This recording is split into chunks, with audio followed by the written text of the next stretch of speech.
before we proceed to our main course, which is evaluating functions, we are going to have a review first. So the first one is operations on integers. Okay, so we have, as we all know, we have 4 operations. We have addition, subtraction, multiplication, and division. So what are the rules in addition? So first, same signs.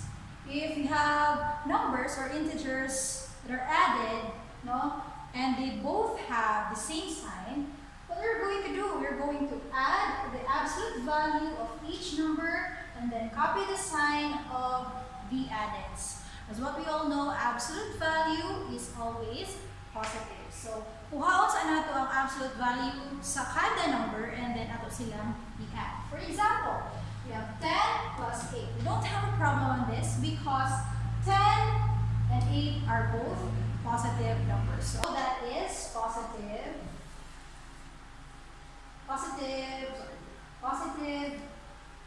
80. How about this one? This is negative 6 plus negative 9. So based on the rule, kuhaon sa nato ang absolute value or ang positive value sa duha ka numbers. So that becomes 6 plus 9. So 6 plus 9, that is 15. 6 plus 9 is 15. Then copy the sign of the addends. So the sign of the addends are both negative. So that becomes negative 15. Okay? But in this lesson, in evaluating functions, you cannot see expressions like this. And makikita ng ratio is negative 6 minus 9. So basically, it's the same thing. The answer is still negative 15 since both of them have the same signs. Okay? Let's proceed. If we have opposite signs, meaning ang isa positive, ang isa kay negative, what are we going to do? Copy the sign of the larger number or the bigger number, then subtract. Again, i-copy nato ang sign sa number nga mas dako pagkahuman ato siyang i-subtract. Example, negative 7 plus 13. Kinsa sa duha ang mas dako nga number? Obviously, that is 13. And 13 has what sign? It has a positive sign. Therefore, ang atong answer should have a positive sign or positive value. So, 13 tapos negative 7. I-copy ang sign sa bigger number, then subtract. 13 minus 7 is 6. That's correct. So, the answer is positive 6. How about here in our second example? Which one has the bigger or which one is the bigger number? 16 or 5?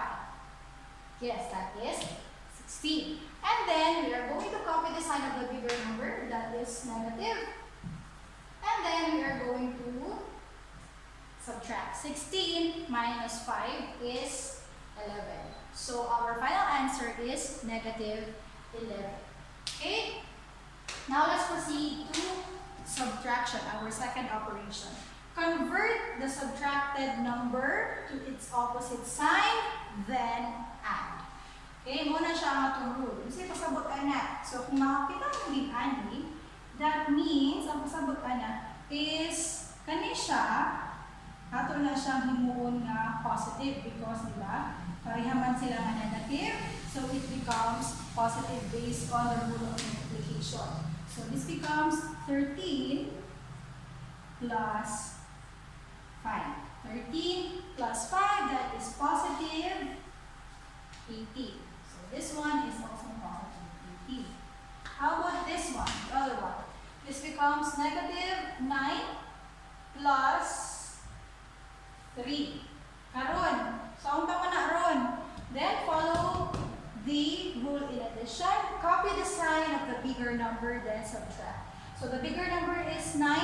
So we're going to copy its sign and then subtract. 9 minus 3 is 6. So our final answer is negative 6. Karon, sa multiplication and division, dali lang kayo timan-an ang rules sa multiplication and division. Always remember lang, same signs, ang imuhang gina-multiply or imong gina-divide, then your answer is always positive.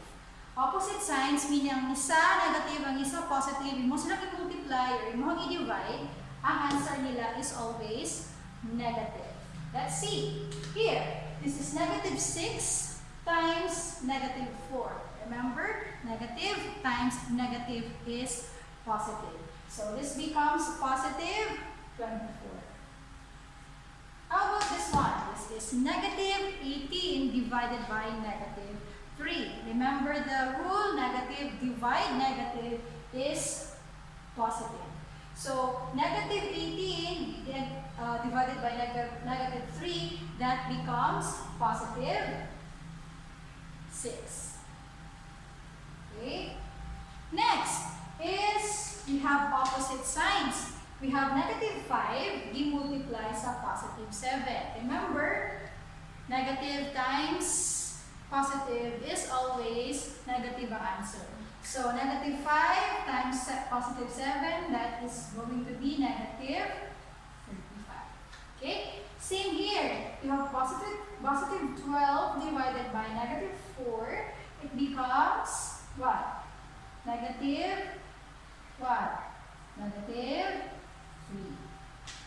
Okay? So, inganaon lang siya ang operations on integers. Now, let's proceed with the basic operations of algebraic expressions. So, when adding, always remember that you can combine like terms if talaga sila forms of variables. So, in this case, we both have 2x's. Walay exponents. Therefore, they can be considered as like terms. So, what are we going to do with this? So, atong i-add ang imuhang mga numbers. So, 2 plus 5 is 7. Then, copy the common variable, which is x. 2x plus 5x is 7x. Same thing with the other side. So, you have 8y plus 2y. Both of these are like terms. So, you're going to add your numbers. 8 plus 2 is 10. Then copy the variable, a common variable, which is 1. How about this one? In this example, are they like terms? No, because they don't have the same variable. So what we're going to do, we cannot combine these two. So we just have to copy it as it is. Kasi dili siya pwede na-combine. Now, how about subtracting? So, in subtracting, the same thing with your addition. So, what we're going to do is look at the variables if they are the same. So, they could be considered as like terms. So, in this case, this is positive 8 minus 2. So, subtract the two numbers. 8 minus 2 is positive 6. Right? And then copy the common variable.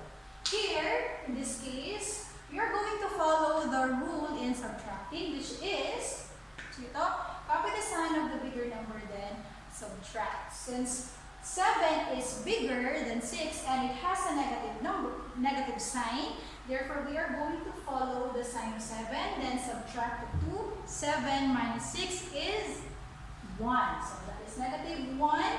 And then copy the common variable, which is t.